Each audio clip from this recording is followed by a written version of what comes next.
Hello everyone, welcome back to my channel Banu speaks. நீங்கள் இப்போ தான் நம்ம சேனலில் ஃபஸ்ட் டைம் பார்க்குறீங்கன்னா ப்ளீஸ் மறக்காமல் சப்ஸ்கிரைப் பண்ணிக்கோங்க. அப்போ தான் அடுத்த வீடியோ போடுறதுக்கு எனக்கு கொஞ்சம் மோட்டிவேட்டாக இருக்கும்.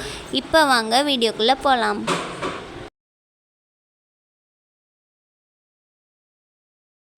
ஹாய் ஃப்ரெண்ட்ஸ், இன்றைக்கி நம்ம சேனலில் ஒரு ரெசிபி வீடியோ தான் பார்க்க போகிறோம். இந்த ரெசிப்பியை வாரத்தில் 2 தடவை சாப்பிட்டா போதும். நம்ம உடம்புல உள்ள தேவையில்லாத கழிவுகளெல்லாம் வெளியேற்றி நம்ம ஸ்கின் ரொம்ப க்ளோயிங்காகவும் அழகாகவும் மாறுறதுக்கு ரொம்பவே ஹெல்ப்ஃபுல்லாக இருக்கும்.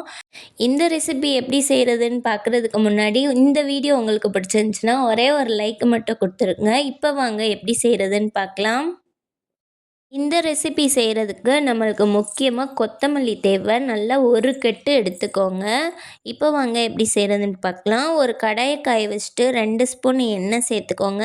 எண்ணெய் நல்லா காஞ்சதுக்கப்புறம் 1/4 ஸ்பூன் உளுந்து, 1/2 ஸ்பூன் கடலைப்பருப்பு சேர்த்து லைட்டாக வறுத்து எடுத்துக்கோங்க. இந்த உளுந்தும் கடலைப்பருப்பும் நல்லா வறுத்ததுக்கப்புறமா நம்ம ஒரு மீடியம் சைஸ் வெங்காயம், உங்கள் காரத்துக்கு தகுந்த மாதிரி பச்சை மிளகாய், ஒரு சின்ன துண்டு இஞ்சி சேர்த்து லைட்டாக வதக்கி எடுத்துக்கோங்க. வெங்காயம் கண்ணாடி பதம் வந்ததுக்கப்புறம் ஒரு கட்டு கொத்தமல்லி எடுத்து வச்சுருக்கோம் இல்லையா, அதை நல்லா மண்ணெலாம் போகிற அளவுக்கு நல்லா வாஷ் பண்ணிவிட்டு கட் பண்ணி இதில் சேர்த்துக்கோங்க.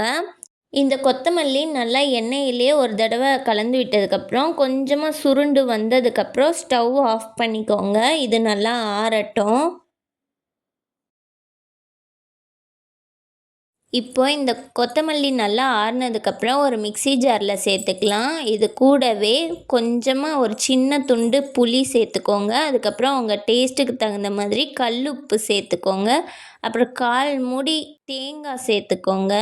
தேங்காய் சேர்த்ததுக்கப்புறம் இதை நல்லா அரைச்சி எடுத்துகிட்டு வந்துடுங்க. உங்களுக்கு அரைக்கும் பொழுது தண்ணி தேவைப்பட்டால் கூட லைட்டாக தண்ணி சேர்த்து அரைச்சி எடுத்துக்கோங்க. இப்போ இதை நல்லா அரைச்சி எடுத்து வச்சிட்டேன். இதுக்கு ஒரு தாளிப்பு கொடுக்கணும். அதுக்கு ஒரு தாளிப்பு ஒன்றும் பெருசாக இல்லை. ஒரு பாத்திரத்தில் எண்ணெய் சேர்த்து கடுகு, கருவேப்பிலை, காஞ்ச மிளகாய் சேர்த்து நல்லா பொரிஞ்சு வந்ததுக்கப்புறம் இந்த சட்னியில் சேர்த்துட்டு இதை ஒரு தடவை கலந்து விட்டுக்கலாம். அவ்வளோதான், இந்த ரெசிபி சூப்பராக ரெடி ஆயிடுச்சு. இது இட்லி, தோசை, சப்பாத்தி, அப்புறம் ப்ரெட்டு கூட வச்சு சாப்பிட்றதுக்கு, சாதத்து கூட சாப்பிட்றதுக்குலாம் ரொம்பவே நல்லாயிருக்கும்.